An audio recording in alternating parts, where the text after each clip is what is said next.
Saudi আরব হজ ও ওমরা মন্ত্রণালয় সম্প্রতি আইন অমান্যকারী ওমরা সেবাদানকারী প্রতিষ্ঠানগুলোর বিরুদ্ধে অভিযান পরিচালনা করেছে। গালফ নিউজের এক প্রতিবেদন অনুযায়ী গত শুক্রবার 4টি ওমরা প্রতিষ্ঠানের লাইসেন্স স্থগিত করেছে দেশটি। এছাড়া আরও অনেক প্রতিষ্ঠানকে আর্থিক জরিমানা করা হয়েছে, যদিও প্রতিষ্ঠানগুলোর নাম ও জরিমানার পরিমাণ প্রকাশ করা হয়নি। প্রতিবেদনে জানানো হয়, ওমরা যাত্রীদের জন্য প্রতিশ্রুত আসন সেবা নিশ্চিত করতে ব্যর্থ হওয়ায় এসব পদক্ষেপ নেওয়া হয়েছে। হঠাৎ পরিচালিত একাধিক মাঠ পর্যায়ের পরিদর্শনে দেখা যায় কিছু কোম্পানি অনুমোদিত কর্মসূচির আওতায় মানসম্মত সেবা দিচ্ছে না। এতে ওমরা পালনকারীদের নিরাপত্তা, স্বাচ্ছন্দ্য ও মর্যাদা ক্ষুণ্ণ হচ্ছে।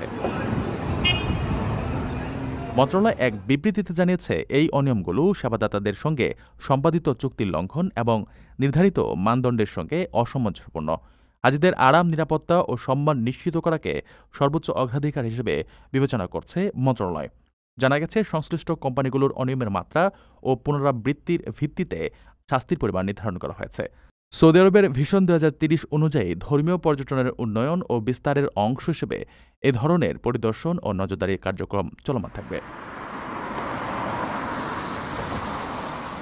আপনার স্বপ্নগুলো আকাশ ছুবে প্রবাসীর হেলিকপ্টারের মাধ্যমে। বিয়ে, জন্মদিন অথবা যে কোনো বিশেষ প্রয়োজনে হেলিকপ্টার ভাড়া করতে যোগাযোগ করুন স্ক্রিনে দেয়া নাম্বারে। প্রবাসীর হেলিকপ্টার, নিরাপদ ও সাশ্রয়ী বাহনের বিশ্বস্ত নাম।